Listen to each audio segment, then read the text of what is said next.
Et avec nous, notre invité qui s'appelle Mathieu Boidron. Bonjour, vous êtes docteur en histoire contemporaine, spécialiste de l'histoire de l'Europe centrale, rédacteur en chef adjoint du Courrier d'Europe centrale. Ces élections hongroises, docteur Boidron, sont présentées comme étant un moment de bascule dans l'histoire contemporaine de la Hongrie. Est-ce que c'est une analyse que vous partagez? Bonjour, bien écoutez, en tout cas le moment politique est important pour la Hongrie puisque Viktor Orban est installé aux commandes du pays depuis 2010, depuis 16 ans. Le choix qui sera fait par les Hongrois ne changera sans doute pas radicalement la politique menée par le gouvernement, mais en tout état de cause, ce que ce scrutin peut amener, c'est un changement de méthode et surtout pourrait conduire à réaligner la Hongrie avec ses partenaires européens en permettant à ce pays de retrouver le chemin de l'état de droit, puisqu'aujourd'hui la Hongrie est une démocratie qui est clairement dysfonctionnelle. Démocratie illibérale, dit Viktor Orban, qui reprend d'ailleurs ce terme à son compte. Quel est l'état de la démocratie dans ce pays? Il est très dégradé, puisque dès son arrivée au pouvoir en 2010, Viktor Orban avait fait le choix de modifier la Constitution dans un sens particulièrement conservateur. La règle électorale aussi a été modifiée, le nombre de parlementaires a été réduit, les circonscriptions ont été redécoupées. Et puis sans doute l'élément le plus problématique a été la mise en coupe réglée, on va dire, de l'ensemble des médias publics évidemment, mais aussi d'une grande partie des médias privés qui sont depuis 16 ans passés progressivement sous la coupe de proches du Fidesz ou de membres du Fidesz. En tout état de cause, aujourd'hui, de nombreuses Hongroises et de nombreux Hongrois vivent dans une bulle informationnelle. La presse et les médias d'opposition s'étant en grande partie réfugiés sur Internet ou en ligne. Est-ce que le redécoupage électoral dont vous avez parlé tout à l'heure, qui semble assez complexe, certains ont parlé de tripatouillage, est-ce que tout cela est de nature à faire gagner Viktor Orban, comme il l'espère, ou au contraire, jouer en sa défaveur?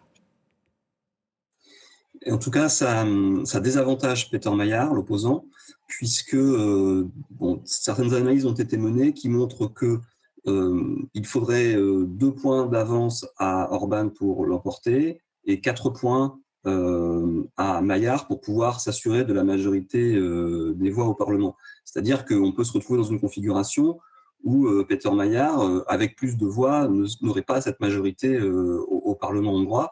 Effectivement, la règle électorale est complexe et donc il est possible qu'on n'ait pas le résultat dès ce soir, ni même demain, surtout si le résultat est serré.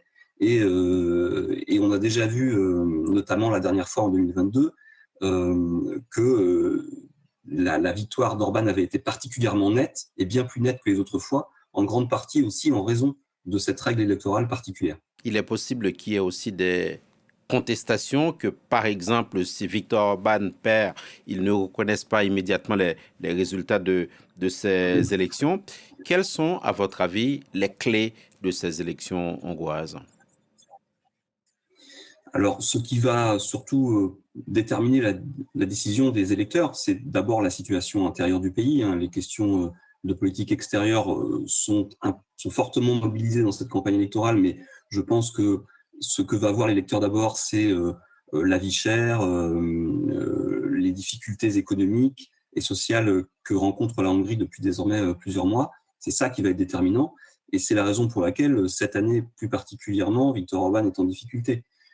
S'il avait réussi à se maintenir aux affaires depuis 2010, c'est parce qu'effectivement, il avait fait preuve d'une forme de talent politique, mais surtout qu'il bénéficiait d'une situation économique qui lui était favorable et porteuse pour ce mouvement. Cette configuration, elle a beaucoup évolué, elle s'est dégradée, et aujourd'hui, elle se développe à son détriment. Mathieu Boidron, il ne vous aura pas échappé que cette élection hongroise n'est pas qu'une affaire hongroise, vu finalement l'implication d'acteurs étrangers directement ou indirectement. On a vu, par exemple, les appels de Donald Trump ou même le déplacement physique à Budapest du vice-président américain Vance. Quels enjeux, par exemple, pour l'Europe, allez, pour commencer, dans ces élections hongroises? Bien évidemment, pour Poutine, par exemple, ou même pour Trump, la perte de leur allié Orban serait un revers dans leur narratif conservateur et dirigé contre ce qu'est le projet européen. Et de fait, c'est la raison pour laquelle ils l'ont particulièrement soutenu. À l'inverse, pour les Européens, la défaite d'Orban et la victoire de son opposant Peter Mayer, même si elle ne changerait pas fondamentalement la ligne politique du gouvernement hongrois, permettrait néanmoins de sortir d'une logique d'affrontement et surtout de sortir de l'instrumentalisation systématique des questions européennes à laquelle s'est employé Viktor Orban depuis maintenant de nombreuses années. Et ça permettrait très certainement de revenir à une situation plus apaisée. Une question centrale semble peser dans cette élection hongroise, c'est celle de l'Ukraine. Viktor Orban n'a pas arrêté d'ailleurs de faire campagne avec les photos de Volodymyr Zelensky montrées côte à côte avec celle de Peter Magyar. Dans la réalité, au-delà du narratif du discours, que pèse le sujet Ukraine dans la politique hongroise? Mais comme je le disais, ce qui sera fondamental, ce sera les questions de politique intérieure. Ce que fait Orban en mobilisant la figure de Zelensky, c'est simplement de proposer à son électorat, à sa base, une figure repoussoire. Hein. C'est sa stratégie permanente et systématique à chaque élection. Donc cette année, c'est particulièrement Zelensky, mais dans les années écoulées, on avait eu le même type de rhétorique autour des personnes LGBT, des migrants, des libéraux, de la gauche, de certaines figures européennes. C'est pour Orban un moyen politique avant toute autre chose, puisque son objectif, au-delà de l'idéologie, c'est bien de se maintenir dans son siège de Premier ministre. Et pour en revenir aux clés du vote, Mathieu Boidron, est-ce qu'on peut assister à une sorte de match entre une Hongrie allez, des villes et une Hongrie rurale? C'est déjà un peu le cas. L'opposition est particulièrement concentrée dans les principales grandes villes du pays, en fait essentiellement Budapest. Ce qui change aujourd'hui la donne, c'est que l'adversaire d'Orban, Peter Mayer, est lui-même issu du Fidesz. C'est un homme de droite. Entre parenthèses, d'ailleurs, la gauche a complètement disparu du jeu électoral dans le pays. Et pour cette raison, Peter Mayer sait parler à l'électorat d'Orban et finalement, il est assez rassurant pour cet électorat. C'est aussi une des clés de son succès et c'est ce qui lui permet, je pense, de mettre en avant cette ambition de changer un peu dans la continuité, c'est-à-dire de ramener la Hongrie sur les rails d'un fonctionnement plus apaisé, plus normal, si on peut dire, tout en garantissant les fondamentaux politiques qui ont fait le succès politique du Fidesz, puisqu'on est dans un pays qui est installé sur des bases, il faut le dire, hein, très conservatrices. Pays installé aussi dans un face-à-face entre le Fidesz d'un côté et le parti Tissa de l'autre. Cependant, si on a bien compris également, il y a l'extrême droite qui est un peu en embuscade et qui pourrait jouer le rôle de faiseur de roi.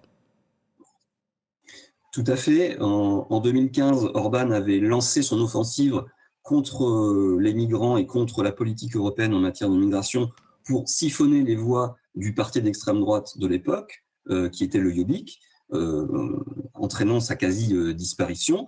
Aujourd'hui, on voit que cette extrême droite très radicale est revenue sur la scène politique. Elle est déjà présente au Parlement. C'est le parti Mi Hazank, notre patrie, qui aujourd'hui aussi est en mesure d'envoyer à nouveau des députés au Parlement. Et donc là, il y a effectivement un nœud de radicalité qui doit être pris en compte et qu'il faudra mesurer au regard de ses résultats ce soir ou demain ou dans la semaine.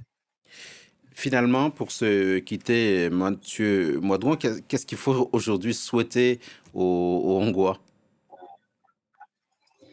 Eh ben, il faut souhaiter que, je pense, en tant que citoyen, la Hongrie retrouve un cheminement démocratique plus apaisé, plus conforme à ce qu'est la ligne européenne. Et effectivement, aujourd'hui, celui qui incarne ce changement possible, c'est Peter Mayer, et c'est la raison pour laquelle, finalement, toutes les forces d'opposition, y compris les forces de gauche, qui ne sont pas forcément très alignées avec le projet politique de Peter Mayer, le soutiennent pour cet objectif essentiel pour eux, qui est la chute du Premier ministre hongrois. Merci beaucoup, Mathieu Boidron, d'avoir accepté de répondre à nos questions ce matin. Docteur en histoire contemporaine, spécialiste de l'Europe centrale, rédacteur en chef adjoint du Courrier d'Europe centrale. Voilà ce qu'on pouvait dire avec vous de ces élections législatives en Hongrie.